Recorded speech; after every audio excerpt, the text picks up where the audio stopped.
We want people here to have firecracker energy, because we have to fight against opposing counsels, against adjusters, against record departments don't want to give us stuff. We have to think outside the box for our cases, for our clients. Right. How do you get better? I think there's beauty in a struggle. There's beauty in defeat. I agree. So much more than a win. Whoever comes to me was meant to be for me. I don't think they were ever going to go to the other person.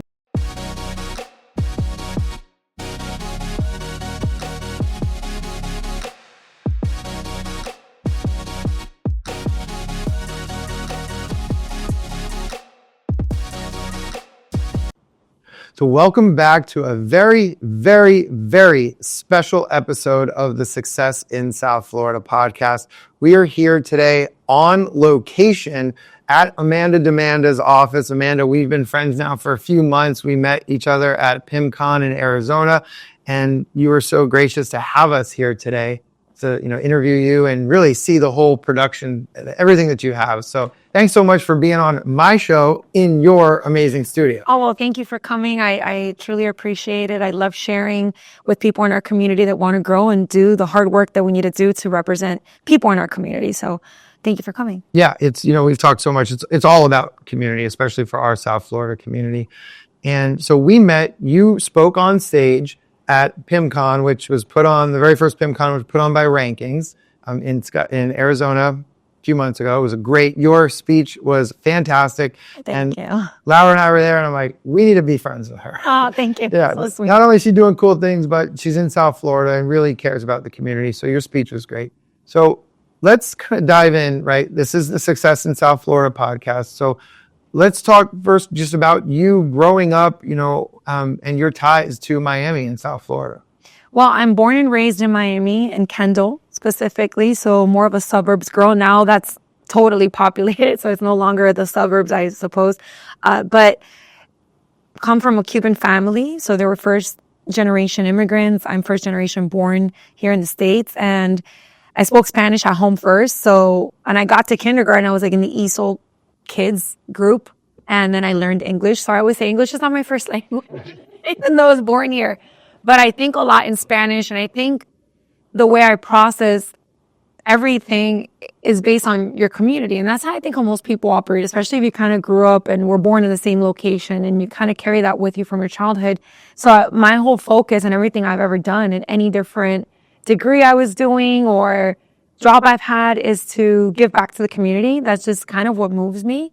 And that's the way I operate my law firm as well. So. Right. Well, and lawyers it really is such a giving profession when done right. And at its heart, you're there to help people. And a lot of people don't understand that until they're really living in that world. And that's definitely something we can talk about because you and I are so big on community and relationships, at its heart, and helping others, right? Personal injury, criminal defense, that's what we do. We chose this to help, help people, right? There's many other things that we can do, corporate law or business, and that's just never interested me. It's always about helping others. But so growing up, and so you grew up in Kendall, I think we talked, you were a Sunset girl, right? Yeah, I went to Sunset High. Go Knights. Okay, so I have a lot of friends that went to Sunset. I didn't know them until college and afterwards because I grew up between Boca and Fort Lauderdale, which is interesting. That to me is South Florida. Then when I went to Miami for law school, I learned that Miami is actually not South Florida. Miami is Miami. Yeah, Miami. I went to University of Miami undergrad. Naturally, I kind of stayed here. And then I went to UF for law school. And yeah, Miami is its own place. So people go and you're at icebreakers, they're like, yeah, I'm from South Florida, I'm from Miami. And I'm like, where? And they're kind of saying somewhere in Broward. I'm like, you're not from Miami. Yeah. Fort Lauderdale is not Miami. No. Even Aventura, right, is not Miami. It's not. No. You've gone too far. Right. Definitely not. So you did the opposite that I did. I went to UF for undergrad, Miami for law school. So we flipped.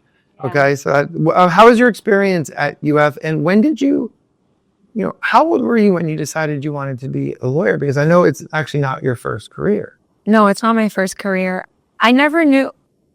I guess looking back, you could tell I had all the tendencies of a lawyer and it kind of, I would debate things, I question things. I'm a self-thinker, a self-starter. I was class president at Sunset. Just things that kind of drew me to that, but I knew no attorneys and my family. And this is why I'm so big in the community as well with legal career days in high schools, because a lot of people in the inner city or even kind of in the suburb where we grew up, you don't have attorneys in your family. So you're kind of in the dark about what that profession looks like. And it's kind of intimidating and scary.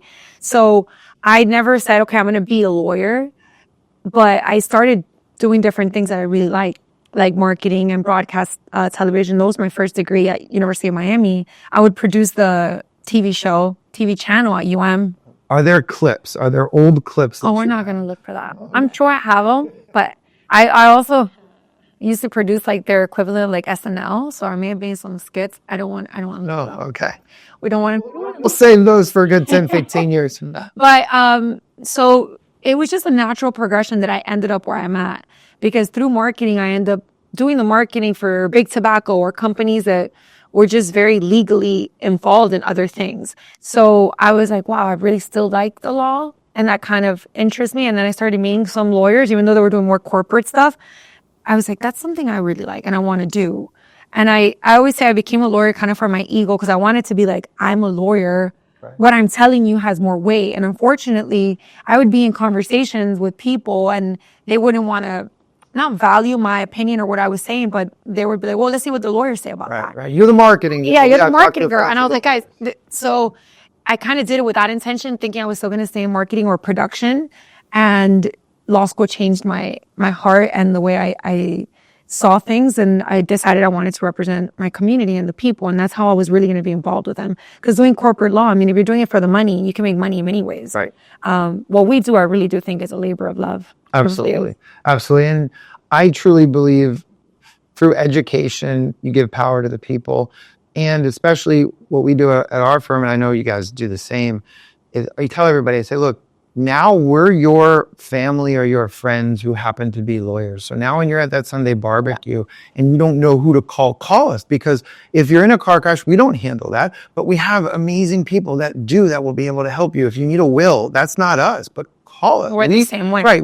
I want to break barriers down, the barrier to entry where it's scary to call a lawyer. How do you choose the right one? So for us, it's all about community and all about letting people know, look, we got you. Even if it's not what we do, come to us. We'll find, we know the right people for you. And that's so important because it gives power to people. Building that trust is huge for brands like ours, which is really a service. And it's only a service that people need when something bad or unexpected happens. So having that trust already built before, where they're like, let me just call and make sure. People consider my office and me and like such family, my clients, that they have the comfort to kind of, go off on me sometimes. I'm always like, I'm their punching bag. I'm kind of their therapist. I'm the one giving them the bad news. The person that hit you has no insurance. The doctor you went doesn't want a reduction. The hospital has a lien on your case and they're upset at me, and it's outside my control because it's what the law is. But to have that level of comfort with your client is very important, because you can talk to them honestly. They could be honest back with their frustration, and you're almost like a little bit of a therapist, but you're educating them. These are the options you have at this scenario. And that's why I always say you cross the bridges when you get there, but that level of trust only comes with you being part of your community, showing up for the community, being the face of the community when they don't need you, so that they can call you when they do. That's very true. It's all about trust. Because same thing with us. You have to deliver bad news sometimes. And it's just all about trust, about feeling like we're partners. I tell everybody, I say, we are not mercenaries. Some criminal defense attorneys, they want to have that they want to be mercenaries. They want to, maybe it's their ego, or they think they're the Spartan warriors. And yes, we throw down, we fight in court, we do what we have to do, but it's all about really real relationships. And if you look all throughout history, there's the stories of the small armies that are fighting for something special, going up against the big mercenary armies, and they always lose. The mercenary armies always lose. So it's just... because they lose sight of what really matters. Right. Well, because they care about the money. Right. And that's it. And, for us, you're growing a great business. We're growing a great law firm in business. But it's money is important. We work really hard. Our people should deserve, right, to enjoy the fruits of their labors. But at the same time, that's never number one for us, and it'll never be the driving force behind what we do. We make many decisions about passion projects and helping people out there. And that's how you drive long-term sustained success here in any business, let alone a law firm in Miami or South Florida. Yeah, So, South Florida. I mean, Florida is a tough market. I think in the space I'm in, personal injury is pretty competitive. You're in a competitive space as well because they're always looking. Someone's in an accident or someone is in a difficult criminal situation. They're looking, do I go to this person or this person? And I can only say, I'm a better trial attorney more than that guy. Well, yeah, we've all gone to trial, or, I got more money than that guy. But at the end of the day, I think the real differentiator is that, well, she gave back to the community, or I know her, I've seen her, she's more personable. And I think social media helps a lot with that because you're able to put yourself out there more in a vulnerable, simple way, outside of like the TV commercials or a Google search. And a lot of attorneys don't capitalize on that. right. And trust me, I don't prefer to be on social media. Like my personal pages, I hardly post anything. I'm not one of those people that's posting my lunch or anything like that. But I understand the necessity of being readily available to people, and how the world consumes information now has changed a lot. So, Amanda, what was it like the very first time that you had a client come to you and be like, "Oh my God, that's Amanda Demanda," right? Because that had to be a special moment, and maybe sometime when you're like, "Wow, am I actually becoming known?" This persona that you've created. Yes. Well, yes, it happens a lot more with like the middle-aged, because that's kind of where my TV show is on a specific channel in Spanish at a specific time of day where I know what my target audience is. But it was interesting. I was at my kids', it was like a picnic, a fundraiser at my kids' school, and I'm there working one of the tents with like the parents, and the grandparents of the kids start to get there, and they start to be like, "Can I get a picture with you?" And then, okay, and I'm here like in a tank, sweating. You're in mom mode. And then another group of grandparents come, they want a picture. And then the parents who maybe don't consume me as much, they know I'm an attorney, but they didn't know. And they're like, "Why does everyone want a picture with you?" I'm like, "Oh, because I'm on TV." And they're like, "What?" And then the grandparents say like, "You don't know her? She's like a celebrity." And they think I'm like an anchor, a news anchor. And so that was very interesting. It's funny. But now, yes, like I flew in the other day, international flight. I have a client that works at the airport. They were waiting for me by baggage claim to ask me a question. She's like, "Oh my God, I figured you were on this flight or this flight," because she knew where I was coming from. And I was like, okay. So, those are the type of things that they want to reach out to me. They want to talk to me. And that's fine. I embrace it because I want to be available to them. So. Right. And it is this persona that you've created, which is... I would say I created her and now I work for her. I can never have like an off moment because it is me. Right. So. And so what was that process like did you sit down and deliberately think and plan this out, or did it just organically happen where maybe a year into it, you're like, wait a minute, it kind of evolved and I don't even know how it got here, but it's here. I think it was a mix of both because I had aspirations that it would become that. Like I kind of saw it that way and I was like, it's going to become a household name. I almost wanted it to be like the joke, like anything happens, like your husband doesn't want to take out the trash. You say, well, Amanda demands, like call Amanda. To the point that it was very aspirational because so many people don't know me. Who am I?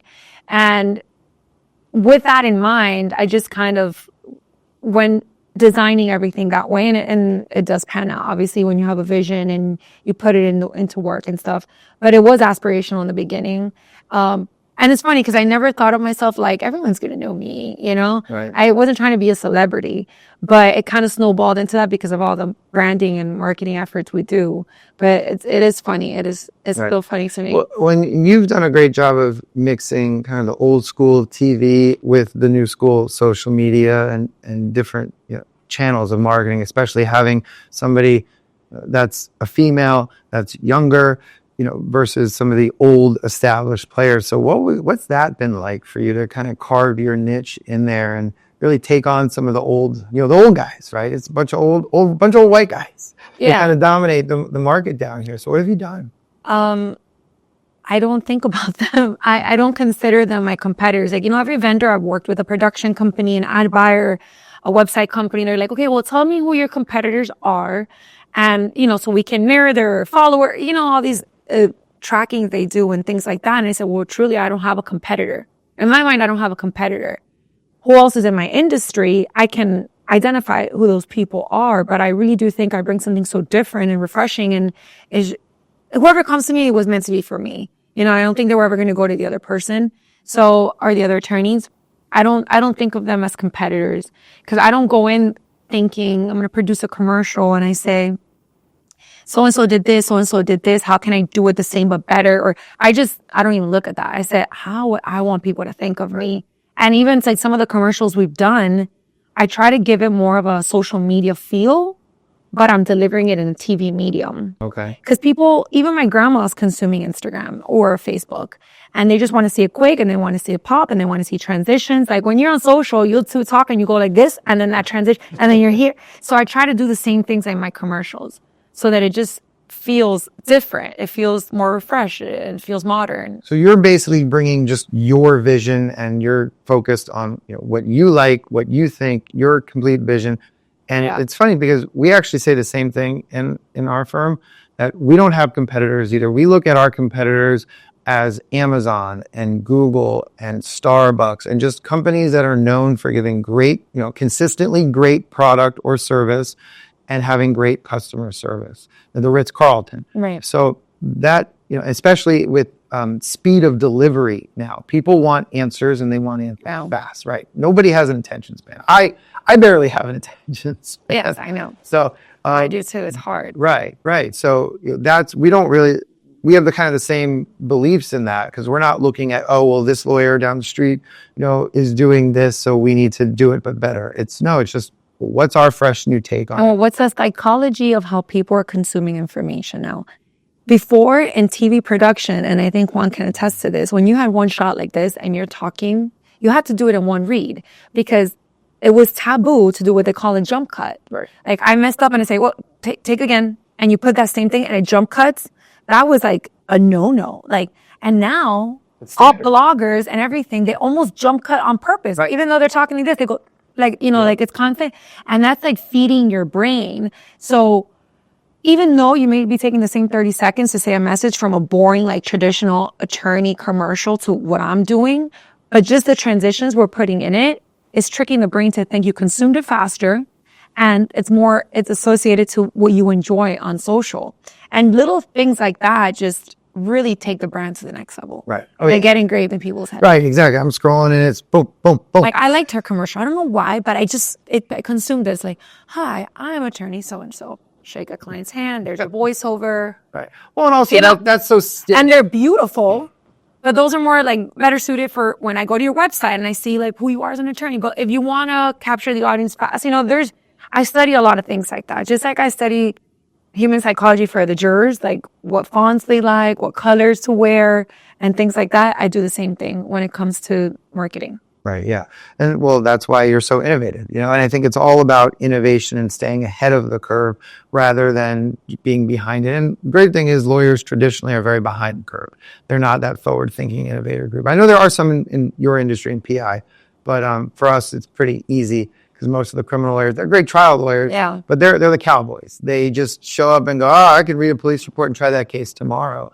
But they're not thinking about really being innovative. And I don't think it's attorneys' like fault per se. It's just you go to whatever undergrad degree, then you go to law school and you're just doing law. And it's just really the way of thinking of law. And then you get out and you don't know how to practice. So then you just have to focus on, no one teaches us how to be a business owner, how to think like an entrepreneur, to be a risk taker really, because most of the time you're protecting a client, you have to take very calculated risk. And that's so like the opposite of what a business person is. Like, can you stomach the risk? Right. And you get the extra square footage. Just do it because you're going to outgrow it. That happened to me here. We got this huge office. I wasn't even going to get, you walked my office. Right. I wasn't even going to get half of it that included this section. I was actually going to put my TV studio where I have my whole intake department. It was like a small conference room because it was like 5 feet bigger than what I had before. And I was like, that's big enough. And I, bit the bullet and I got this side of the office and now we're at capacity again. Right. It's like 2 years in, you're already busting at the seams. So, just think big and when you're in law school, you're not taught that. And then you just go and you start grinding and working. So it's uncomfortable to think or switch what you do to day. Anyway, attorney's work is hard. Like when you have to prep for a depo of like a wrongful death case, or you have to talk to a mom that lost a son and you're crying and you journalize. You have to go, and I'm like working out. My trainer's like, "What's wrong?" I'm like, "I don't want to talk." It's like a rough day. I just want to lift weights and keep going. And it's just a lot to juggle and you're exhausted. So it's a lot to put on an attorney to also be like the one running the business. But luckily now, I think our attorney community, things like you're doing with this podcast, helps us just learn from each other and know that it's okay, even if you do it at a smaller scale, but you do it your way. Well, that's why I go to big conferences now. I don't go to the legal conferences. My lawyers go and they develop those skills and improve those skills. But I go to the marketing, the branding, the business type of conferences in the legal industry and outside the legal industry. And I know you do as well. Yeah. And so to me, that's what I love. And one of the things you said that I really want to touch on is thinking big. Okay. And even with this gorgeous studio that we're in. So in my office, we built the studio, but we built it in what we had, which was a 10 by 12 office. I started too. Right. And that's why when you said, hey, come down here, I was like, oh, it's amazing. And I'm already thinking now, telling Laura, we need to get that 6,000 square foot office space that we've been looking at. So maybe we'll look back in a few years and we'll see this as the pivotal moment for us to have that big, the big corporate or international headquarters here, which is what we're trying to do. But yeah, so when did you really evolve into that think big structure though? Because you didn't get it from law school. I was born that way. So, okay. All right. So tell us about it. Yeah, I see the world very differently. I think like people think I'll give you an example, like politics or running for office or being governor, being president. And then I'll just be like, you know what? I'm going to go to Tallahassee. I'm going to walk the hallways of these reps and senators' offices. I'm going to talk to them. And then I'll be like, oh, that's it. Not that that's it. It doesn't take hard work. Right. What I do takes a lot of hard work, and what all those people do takes work. I don't want anybody to think differently about that, especially young people. But it's just like, oh, I could do it. Right. All you got to do is work hard at it, and I could do it. And it really is the land of opportunity. But I was born this way. And I remember my mom saying things to me like, Amanda in Spanish, just dream, but with your feet on the ground. She was always, I think our parents as immigrants are the number one thing that holds us back more than anything because they're scared for us. Fear. Push, but don't, push too hard. They don't want you to fail. And I always say, what? It's just money. Right. What? My dad's like, go buy that house. Right? I'm like, what? They take it from me? They take it from me. Right. And he's like, what? I'm like, but it's not going to happen because I know it's a mindset of abundance. I just think there's enough to go around for everyone. You just got to work hard and show up and do it. And I could tell everyone what I do on a day to day. And my sister always says, like, you're going to tell them all your secrets. I'm like, no, 99% of the people are not going to do it. They're just not going to do it. And that's fine. It wasn't meant for them. But I just, knowing that I have this big vision and my mind's super active, and there's the opportunity for me to actually execute on that, I think is a beautiful thing. And we have that in this country. And I don't see anything like it's not doable. It's just a little bit of a challenge, which I enjoy. But I've always had big visions and big things. And I remember being with my friends, like, you're young, you're at the beach there, you just brought your little cooler, you paid the parking meter, right. And you're just like, oh, one day I'm going to have a yacht. And my friends will say like, yeah, right, I'm never going to be rich. I'm like, well, I'm going to have a yacht. I don't know if I'm going to have a yacht because now I realize as an adult, do I really want a yacht? And the dockage fee, I would just charter one. But you think of how different that other person that's next to me, that was my friend, and same upbringing, they just didn't have the vision. They don't have the mindset. But I really do think that some people have it inside. They just fear things that are not reality. Well, it's dreaming big and moving past fear. So, my 4 years at University of Florida, taking that drive from South Florida to Gainesville on both ways, going up and going back, there was always a billboard with the lottery. And for the first hour of that drive, I'd always see it and then just daydream. And I'm a big daydreamer. I love thinking and planning. Now, when I grew up, I had my mom's side that were the entrepreneurs, my dad's side that were the really intelligent, book smart technicians that were very fearful. So I always had the push and pull. But I gravitated more to my mom's side, but then went into law. And especially me over the last 10 years, it's just fully on to the think big entrepreneurial journey, want to make a difference in the world, and nobody can tell me no, and really getting past fear. But I learned about that, and what I tell myself, because I still have moments too. I'm not, nobody's ever perfect. Yeah. But I just tell myself fear is false events appearing real. And whatever we think in our brain, that never happens. I always say we suffer more in our minds than in real life. Yeah.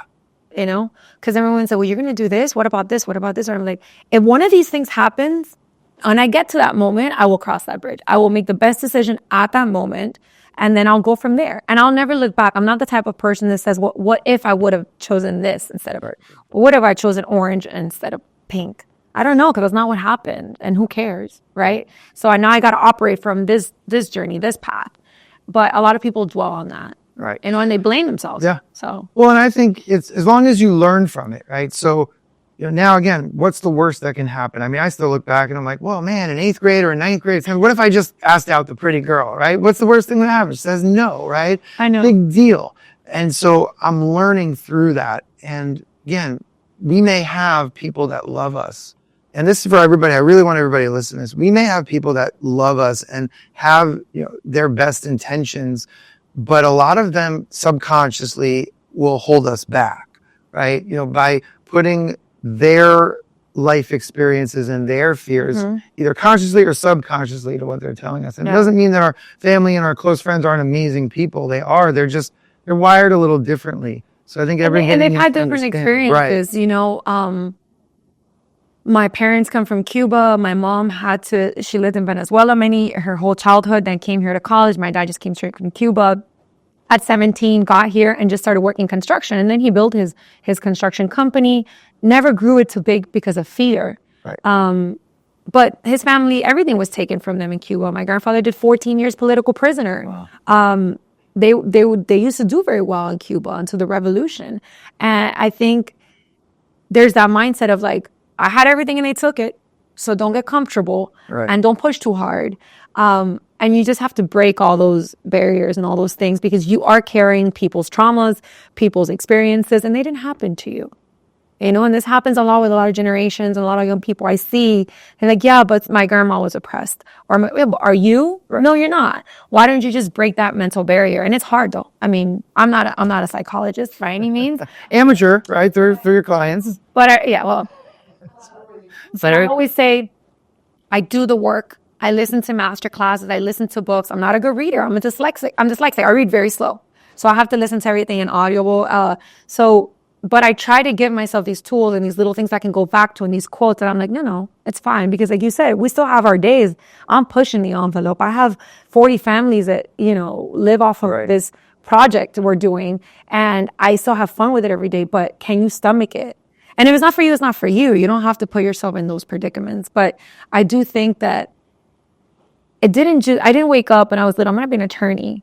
Kind of happened because I continued to put myself in situations that kept pushing me. And sometimes people just stop putting themselves in challenging positions. And that's where you'll stunt your growth. Right. You know? If you're not growing, you're dying. I know everybody says that, but it's so true. And you're right, pushing yourself just to be better. And I think for me, I just want to see how far I can go. I want to see what I can do. And it's not me competing with anybody else but myself, right? How big can we do it? How many people can we help? How much of an impact can we make? So Amanda, when you have a tough day or a tough week, let's say you had to have that tough conversation with a client. Maybe you have a bad week or two in revenue and you're worried about the 40 families, not just 40 people, but 40 families. Probably it could easily be 200 people that you're, you know, caring for and responsible for. What do you do when you go home to just decompress and get in the right mental state, you know, with either by yourself, with your family, right? Because as a business owner, especially a fast growing business owner, it can be a little lonely and there can be that pressure. Yeah. Not all great. So what do you do? How do you overcome that? I think a schedule and discipline is freedom because, you know, this might not work for everybody, but I don't give myself great importance.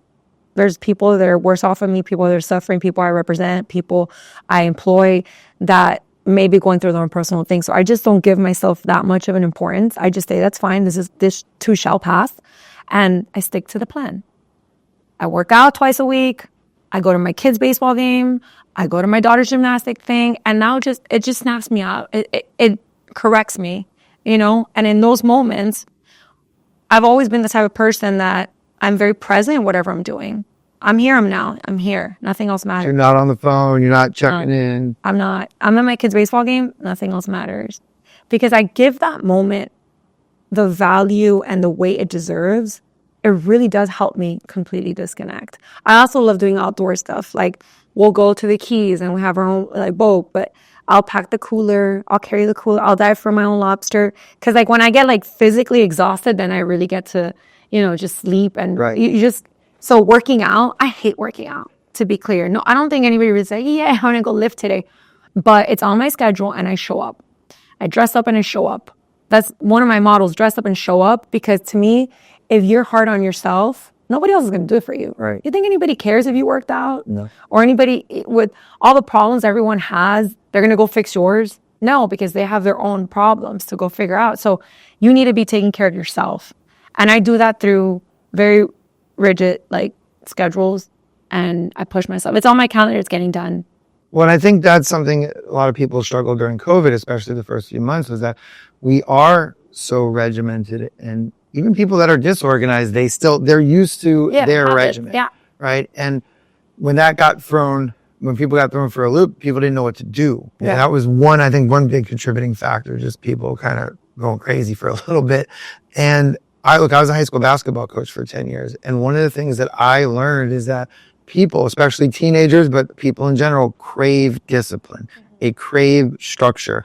And I started coaching when I was 23 years old. Actually, the summer after my 1L year at Miami Law School. The Success in South Florida podcast is brought to you by the team at Rossen Law Firm. If you need DUI or criminal defense representation, call the Rossen Law Firm at 754-206-6200 or check the description of today's episode for more contact information. The Rossen Law Firm, helping good people when bad things happen so they can achieve their best futures. And I really learned quickly. I was like, wait a minute. Yeah, I crave that discipline that I had in high school, and I missed it in college, and I need it again now. And my players actually want that, that regimen. Because you know what to expect. When you're going somewhere, going to court, and you don't know what to expect, like you get a little bit, you get nervous before trial, and you should. If not, you're not doing it right. Oh yeah.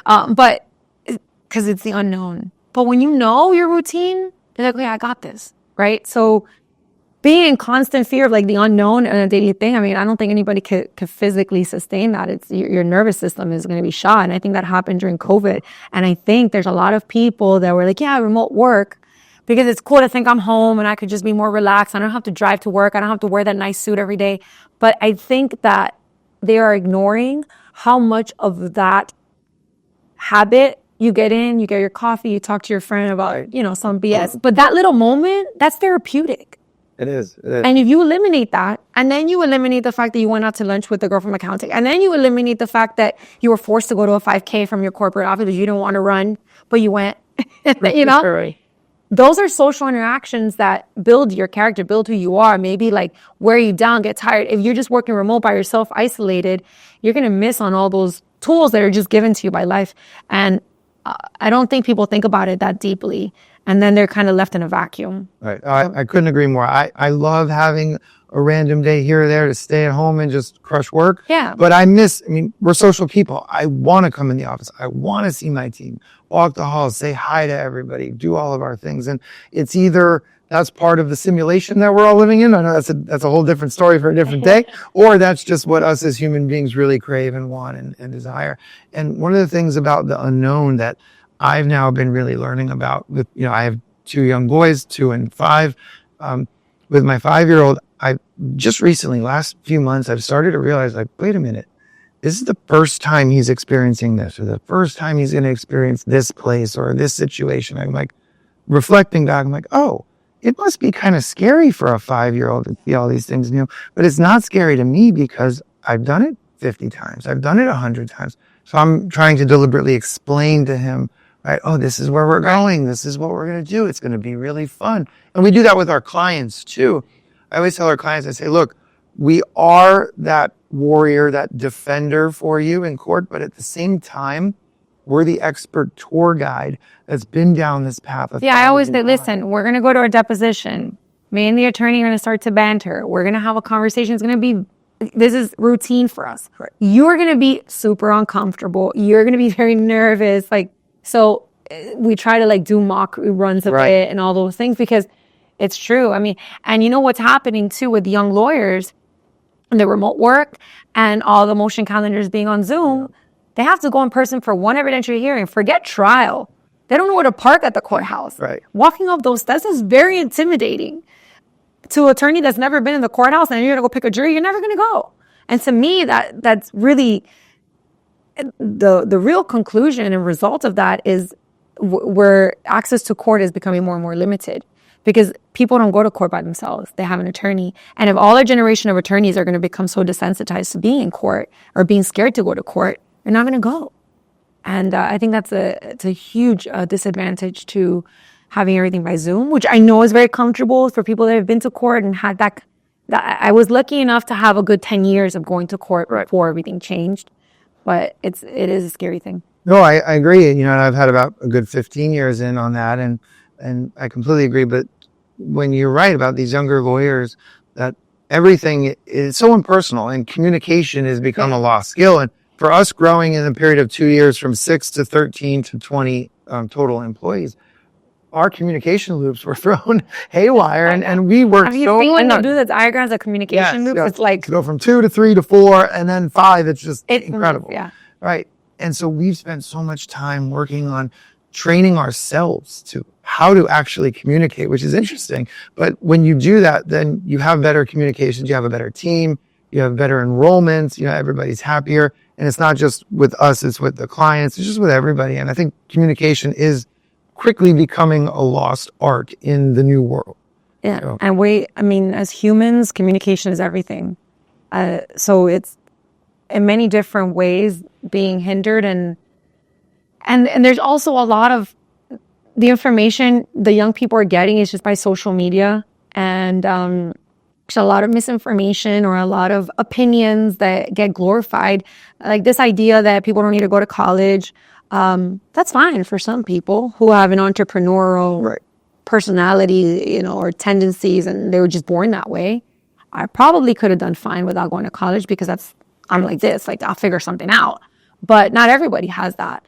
And I'm not calling BS on college yet because I think there's a lot of people that should go to college as an extension of high school. Right, yeah. Because then you get into a job where you have to show up on time, do a task you don't want to do. Tell me how many classes you took, like a sociology class that you really didn't want to go to, and you had to write this essay. And you're like, I don't want to do it, but you had to do it. Right. And work is like that. There's times that you're going to love what you're doing, and then there's times that you don't want to go to that training, or you don't want to have to do whatever part of the day or your job description. And you only get those skill sets of being able to, that endurance, if you put yourself through things like college. Right. Well, and it helps you grow up too. Yeah. I think having a child and going to college are two things that really accelerate your growth to adulthood. Yeah. Now, you know, I learned a ton just about myself, figuring it out, struggling. Let me struggle for a bit. I think people need to struggle a little bit more and overcome that and build some of that toughness. A lot of people these days, they're just too soft. They don't know how to overcome adversity. Yeah. And so college, I think, is so important. Now, I do think it's not right for everybody, and there's certain people that shouldn't go. Yes. You know, for one thing, it's interesting actually. You can be, if you're a 25-year-old starting prosecutor or public defender, and you've gone all the way through straight, you're going to be making about $60,000 a year. You can be a 19-year-old police officer at the city of Boca Police Department. You're going to start off at $82,000. So if it's something where you know you want to go into the blue collar, right? Yes, for sure. For sure. But I think that a lot of kids graduate high school and they don't have any idea what they want to do. In that case, I say, go to your community college, just start getting some credits. Maybe you drop out in a year because you end up finding your path. But not having a plan, it's very hard. At 18, I look back and I'm like, come on, did you know what you wanted to do, or you had no idea where? I thought it was going to be lawyer or doctor, and then I decided I want to be a doctor, and then very quickly at UF, I changed my mind.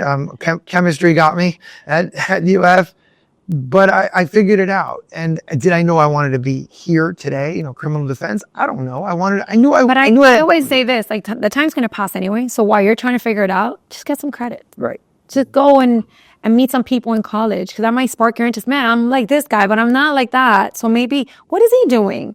And have those conversations, because you don't have them in high school. And I think we put too much pressure on parents to be able to understand the psychology of their own kids. You never know whose personality is what. And we're not testing these kids to be like, your aptitude is this or not. But yes, there are career paths. There are jobs that are careers, policemen, Right. you know, those are the type of things, and you start working there, but that becomes a career path. That's basic. They're schooling you, they're training you, in the police academy to do that job. So I definitely think that there's people that are more hands-on and things of that nature. But I think continuing education and whatever it is huge. And I invite struggle. I love a challenge because I see so much beauty in struggle, and it's crazy the way that when things happen to me that I'm just like, oh, I should have seen that coming, or what the hell, I didn't see that coming. I'm always like, I laugh it off. I'm always like, am I living like in an SNL skit? Is this real life? But I embrace it because you learn so much from that. And I think people are scared to fail, scared of a struggle, scared of a challenge, scared of hard work. And I'm not saying you have to like work 90-hour weeks, or, you know, your mental health matters. I'm not, Right. but put in the work when it matters. And I think it pays off. Well, they're not mutually exclusive. You can work hard and take care of yourself. Yes, of course. You can. And I think that's where the lines get blurred, where people don't understand. And I'm sure you're the exact same way. But when you find your passion, to me, it's not work. I know. You're doing something like this. This is fun. I'm going to come down and take the Bright Line down, hang out with you, and do this. This is fun. You know, even if I'm looking at something or thinking about, you know, some marketing initiative on a weekend, or if I'm listening to a podcast in the car, I don't consider that work. Am I working for the business and for what we're doing? Sure. But or when I'm meeting with a client and hearing their story and figuring out a plan to help them, that's great. You know, that's fun. We're passionate about it. So I always want people to find that. I want people to find their passion, and I don't want people to think because you're not the owner of a business, you're not successful, or because you're not the person that invented something, then you can have your 9-to-5 job, but where you are at, you like what you do, you bring something to the team, you're at home, like you're saying on the weekend, you're like, oh man, if I do that at my job, it will make my job easier, or it'll make the brand better, whatever. You're adding to a team. And I think that, again, social media has this whole idea of like, I'm going to clock out, and, you know, corporate life sucks. And I think that does a disservice, because at the end of the day, not all of us are going to be the business owner. And that's totally fine. Trust me. So you don't want to be the business owner. Yeah. It's not for you. Success looks very different to different people.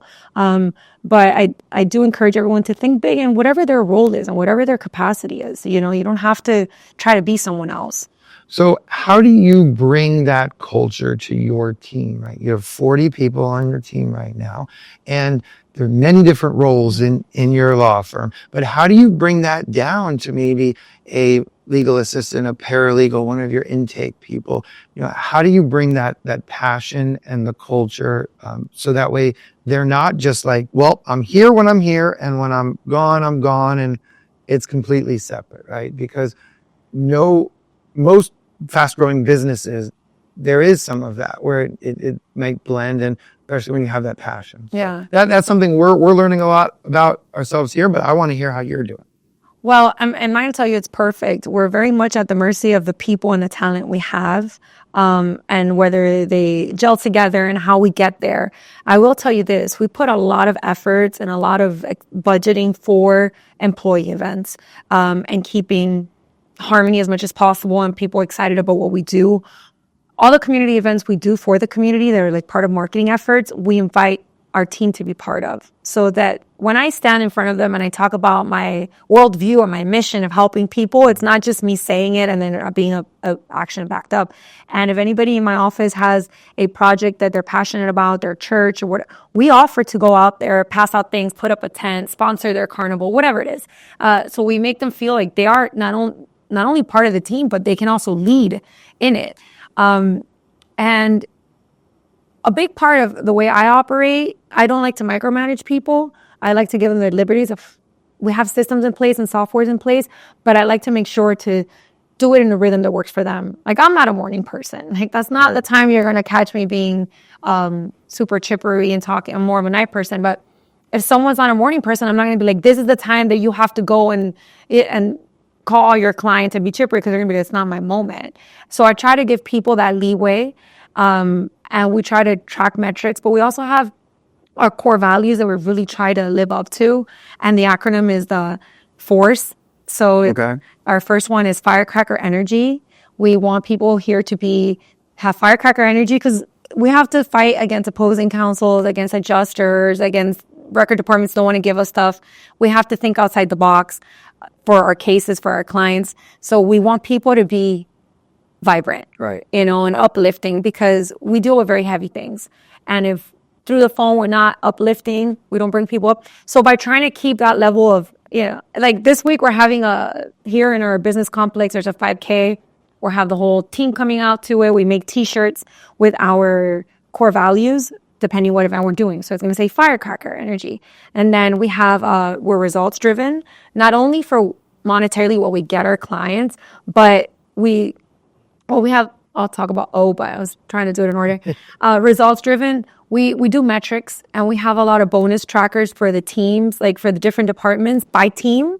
So like the pre-litigation department has a metric that they try to reach together. Then they have an individual metric that they can reach on their own. And then they also have a metric with their pod, with their attorneys. So they're kind of intertwined. That's great. Work with different employees at all different times, because just because the other paralegal's not with your attorney, it matters. If they're dragging ass, you better go over there and be like, hey, what's going on? Yeah. Call your clients. And now we have the one team. So the idea is that there's not one client that is yours or mine. We all handle the thing together. We have each other's backs. We also have a commitment to community. So we make commitment to community shirts when we have community events and the whole team goes out. We have client first, because that's ultimately what we do.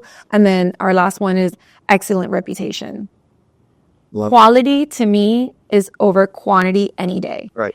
If I have an attorney show up unprepared to a hearing, if our case gets a summary judgment, whatever it is, because we did not do our continuing legal education, or we didn't go above and beyond to read a case law, I don't cut corners on softwares that have all type of legal research things, all type of, the technology. The best or nothing, right? That's what Excellent reputation to me, because I'm with judges. I'm out at events with senators and reps, and I'm not going to say we put out crap work. That's just not going to happen. So we really try to live up to those core values. It's tough though. To people. I think my number one job is managing people. People's expectations at all times, either my clients, the judges, opposing counsel, adjusters, or my own employees. Which is hard to do, but that's why, through experience and through just going to conferences and maybe having mentors, you get better and better and better at it. Because I always say, like, the best part of what I do every day, people. And one of the most frustrating things at times is people. But again, we're in a people business, and we do this because of a love of people, right? There's no community without people. And one of the things that you said that was excellent, I really want to remember, and I think everybody listening to this should remember, is that you're giving your team an opportunity to lead, right? When they go to their events, or they can pick and choose and say, hey, I'm really involved in my church. Can we do something? That's amazing, to give them ownership and agency to help bring ideas and decisions to you guys. I'm sure you don't say yes to everything, but I'm sure the vast majority of things you're like, oh, absolutely, that's a great idea. Let's do it. And not just let's do it, but what other ideas? How can we do this and we're like that as well for operations, because from up here, I could say, I want this to run this way, but they're in the trenches. They're like, that doesn't work. It's not efficient. So we always want ideas in that regard. And I'm big on problem solving. Something happens, we lose a huge case, or, like a lead or something, and we didn't sign it. How do we solve the problem? Right. I'm not going to dwell on it. I don't get upset at anybody. I don't want to, complain to them or bitch them. I just really, give me 3 ways we could solve that, so it doesn't happen again. Right. Move forward, Kaizen. Let's go. I'm just like that in general in life. And so I don't look at the what if. No, it didn't happen. Why? So allowing them to lead and problem solve on their own, I think really builds a culture of accountability and responsibility. Right. And so, Amanda, this has been amazing. We only have a few more minutes left, but what are some new big initiatives that you're working on to, take over the world? Oh, God. I'm sure that there could be a whole part too, but what's one thing that's kind of on your mind or on your plate right now that you're trying to do to change the game? To change the game, I don't know, but I know for my firm, we're continuing to try to put in operations that make their jobs easier or more fun, so that we could truly focus on that service to the customer. I think that's always going to be my goal. There's so many ways to continue to do that. And ultimately, I think that's what makes everything full circle. I think some of the big things we're doing, we're expanding. We're now in Texas, and that's going well, and just trying to go to all the Hispanic communities we can.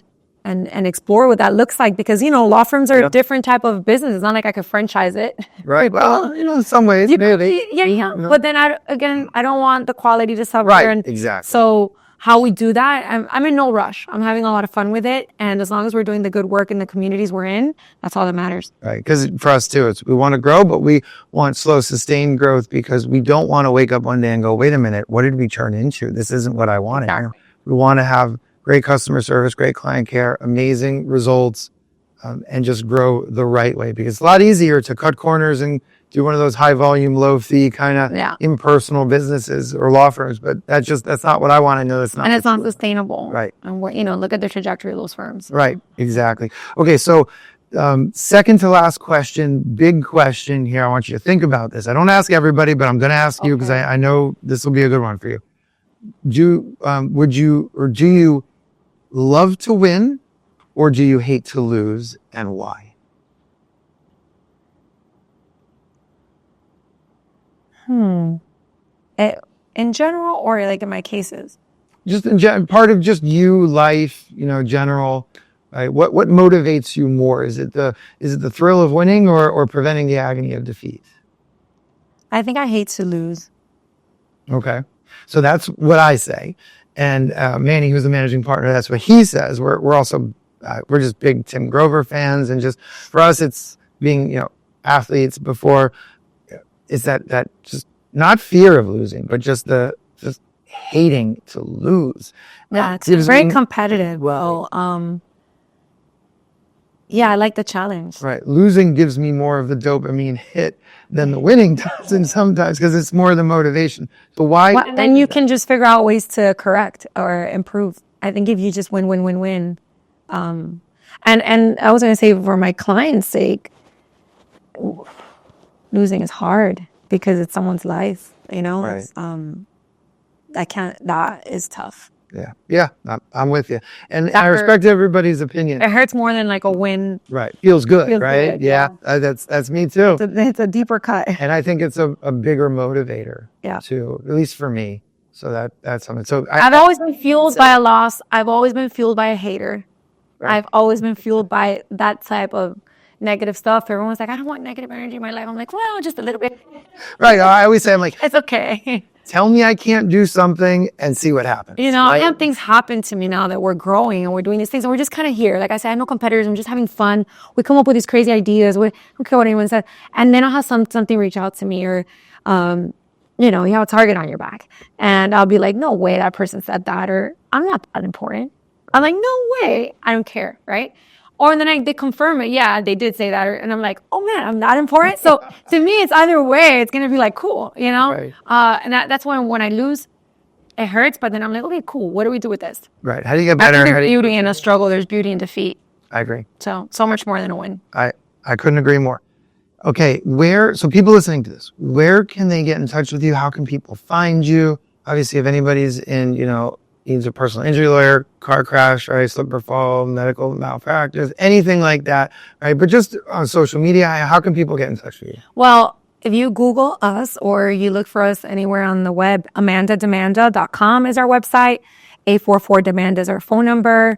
We have a few different social media platform and handles. They're all Amanda Demanda, and it's trademarked. So if you don't see this blonde girl there, you let me know, and they'll get a cease and desist.